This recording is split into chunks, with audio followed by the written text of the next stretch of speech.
नमस्कार विद्यार्थी मित्रांनो, मी संस्कृती प्रवीण यादव, शेतकरी हायस्कूल व ज्युनियर कॉलेज तारगाव विद्यार्थिनी आपल्यासमोर विषय मांडते भारत देश महान.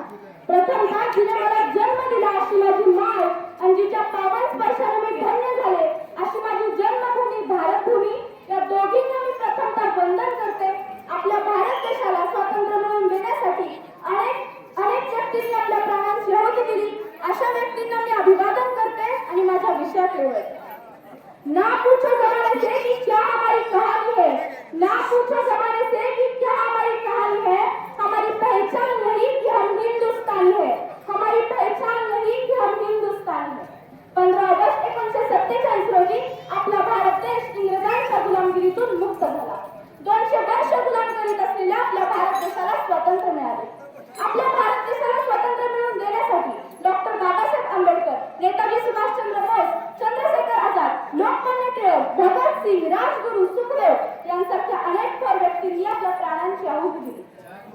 इंग्रजांविरुद्ध बंड पुकारणारे पहिले क्रांतिकारक म्हणजे मंगल पांडे, गोवा मुक्ती आंदोलनात पुढाकार घेणारे सेनापती बापट, भगतसिंगांचे गुरु मानले जाणारे चंद्रशेखर आझाद, हे मातृभूमी तुझविने मरण ते जनन, तुझविने जनन ते मरण असे म्हणणारे स्वातंत्र्यवीर सावरकर आणि मेरी झांसी नहीं दूंगी अशी म्हणणारी राणी लक्ष्मीबाई यांना माझे कोटी कोटी वंदन. देशभक्तों से ही शान है, देशभक्तों से ही मान है, देशभक्तों से ही शान है, देशभक्तों से ही मान है. हम उस देश के फूल